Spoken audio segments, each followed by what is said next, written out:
Hello everyone, welcome back to A Wild Approach. My name is Macy and I hope you all had a wonderful holiday season. The footage of this video was filmed on December 11th, but I'm just now getting around to putting the video together on January 2nd. Christmas and New Year's have come and gone and it's a brand new start. Leave me a comment down below and tell me what you're most excited for this year. I am very excited to see how my new plants do this year. I've planted New Jersey tea, coralberry, phlox, partridge berry, green and gold, sassafras, and so much more. December 11th, 2024 was a beautiful snowy day. It was technically still fall, but when I see snow here, I consider that winter. The holidays were coming up and the snow was falling. This year, I have several different winter activities planned. I highly recommend you get out of the house this season, even if it's cold. Go for a walk if you can. See what's evergreen in your neighborhood or in your town. I plan to do that and more. I picked up a new book a few months ago, and it's called Woody Plants of Kentucky and Tennessee. It's packed full of winter identification information, and it's beautifully put together. It also contains keys, so we can really narrow down our identification on these woody plants. Winter is a great time for so many activities, and I think it's underappreciated. Not only is it great for identifying trees and shrubs by buds, stems, and bark, but it's also a great time for looking at evergreen plants. Some evergreens you'll come across are native and beautiful, but some evergreens are invasive. Therefore, this is also a great time to find those invasive plants in your landscape and mark them for removal. Some may even be small enough to pull or dig up right now. Others may need to be marked or labeled for late summer and early fall removal. Hey guys, can you do me a quick favor, pretty please? Could you hit the like button and the subscribe button under this video? It really helps me know which videos resonate with you guys. Do you need a short, quick guide to get started in wildlife gardening? Well, turns out I've got just the thing. I just came out with a new free ebook just for you, and it's called A Wild Approach to Gardening 101, and it's available on my website today at macylou.com/shop. It's free, so go check it out. What do you have to lose? Invasives that need herbicide treatment on their stumps are best treated in late summer and early fall because this is when so much energy is going back down into the roots of the plants, and that means your herbicide can go straight to work on those stumps and roots.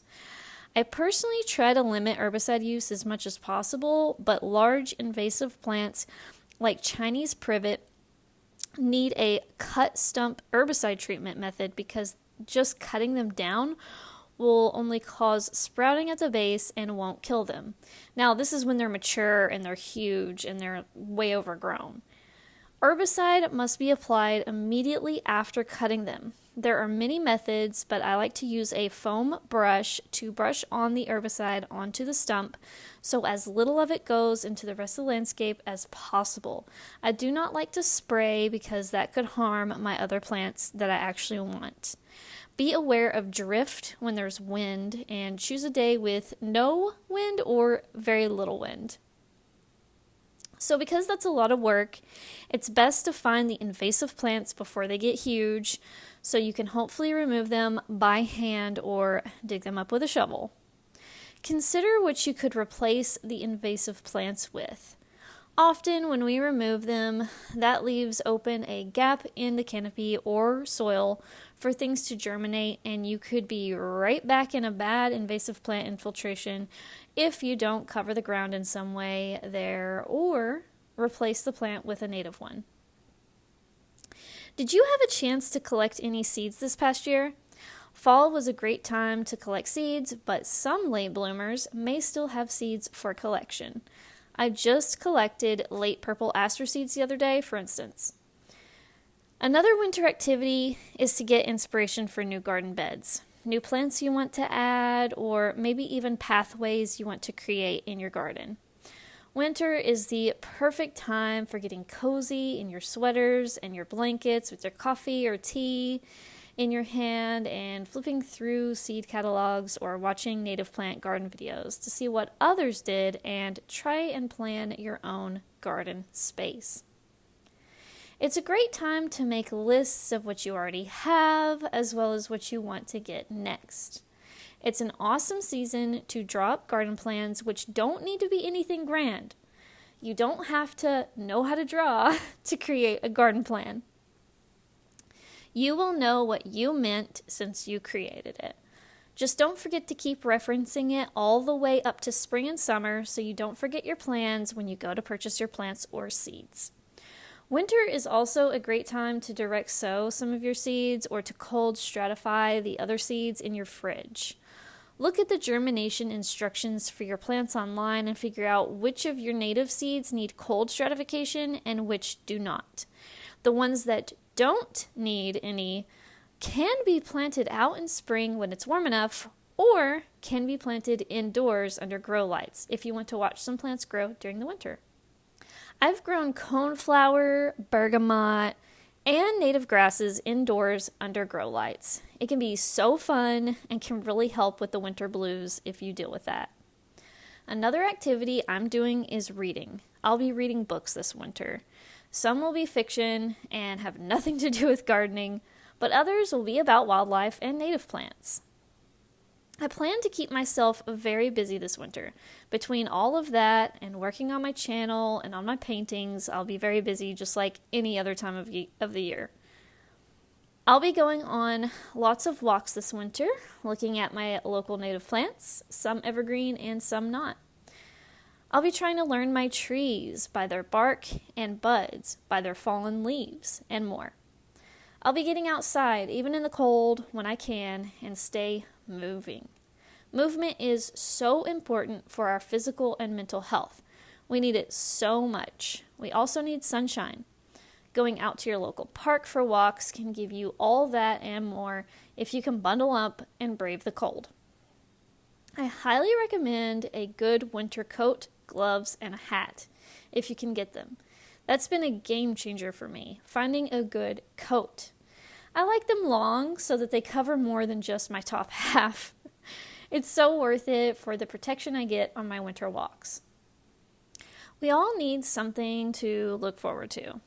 I believe in looking for inspiration anywhere you can get it, being curious enough to ask questions and explore your surroundings, even if it's not as lush as it looks in summer.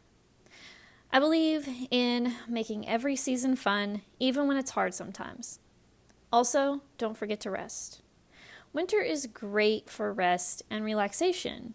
I left it to the last because I think it's easy to rest in winter after the holidays are over.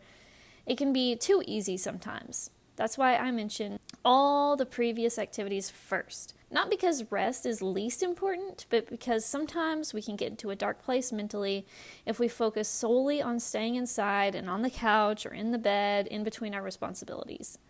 We do need that movement, physical activity, and sunshine. However, we do also need rest, and winter is perfect for that too. Find a balance if you can. Pay attention to your moods. Would you be boosted if you went on a short walk, or would you be boosted by a nap? When I edit videos, I'm sitting for long periods of time, and I have to remind myself to get up and move. But on days when I go on long walks, I feel so good, not just for the movement itself, but for the exploration. There is moss to see, pines to be in awe of, oak trees to gawk at. Winter is special, even if it's different. Happy winter, everyone. What's next for your own garden or for your own walks in nature? Anything you really look forward to? Leave me a comment down below and let me know. Thanks so much for watching. I will see you next time. Bye. Hey guys, don't forget to follow me on Blue Sky and Instagram. These are the two best social media accounts other than YouTube where you can find me and you can see me post photos of the garden, thoughts on wildlife, and more. So don't forget to follow me over there. Brand new items are now available in the shop. Thanks so much to viewers like you for supporting the channel.